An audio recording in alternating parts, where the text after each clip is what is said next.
God's last day church, last day event, their landmarks, biblical doctrine. The passing of the time in 1844 was a period of great events, opening to our astonished eyes the cleansing of the sanctuary transpiring in heaven, and having decided relation to God's people upon the earth. Also the first and second angels' messages, and the third unfurling the banner on which was inscribed the commandments of God and the faith of Jesus. One of the landmarks under this message was the temple of God, seen by his truth-loving people in heaven, and the ark containing the law of God. The light of the Sabbath of the fourth commandment flashed its strong rays in pathways of the transgressors of God's law. The non-immortality of the wicked is an old landmark. I can call to mind nothing more that can come under the head of the old landmarks. The distinctive mission of Seventh-day Adventists. The Lord has made us the depositaries of his law. He has committed to us sacred and eternal truth which is to be given in orders to others in faithful warnings, reproofs, and encouragement. Seventh-day Adventists have been chosen by God as a peculiar people, separate from the world.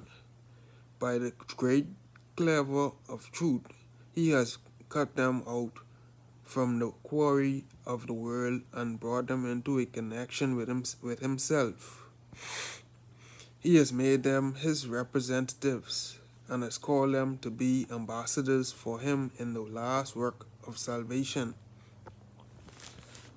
The greatest wealth of truth ever entrusted to mortals, the most solemn and fearful warning ever sent by God to man,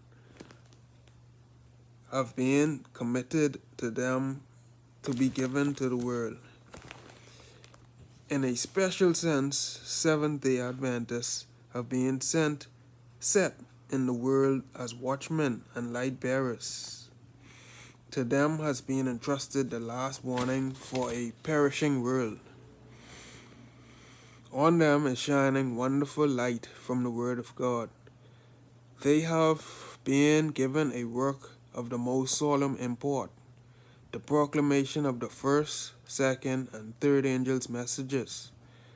There is no other work of so great importance. They are to allow nothing else to absorb their attention. Reasons why the Seventh-day Adventist Church was organized. As our numbers increased, it was evident that without some form of organization, there would be great confusion, and the work would not be carried forward successfully.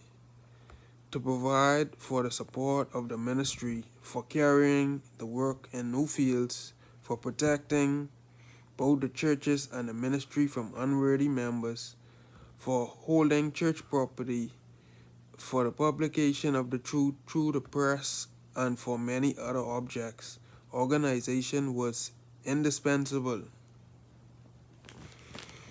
Light was given by his Spirit that there must be order and thorough discipline in the church, that organization was essential.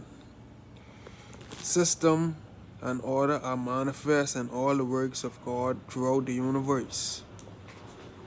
Order is the law of heaven, and it should be the law of God's people on earth.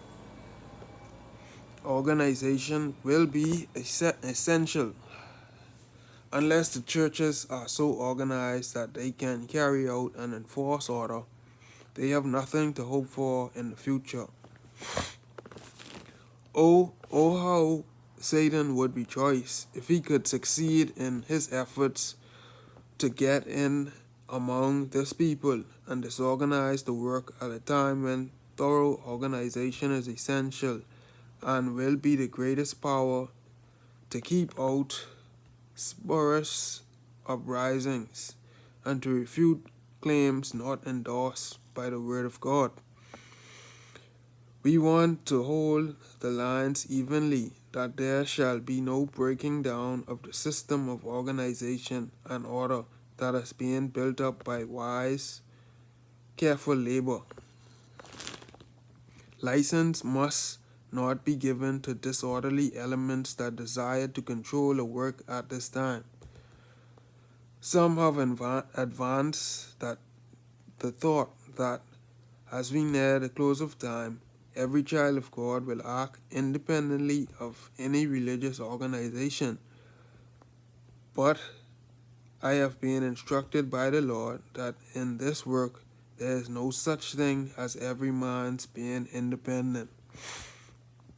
As we near the final crisis, instead of feeling that there is less need of order and harmony of action, we should be more systematic than heretofore.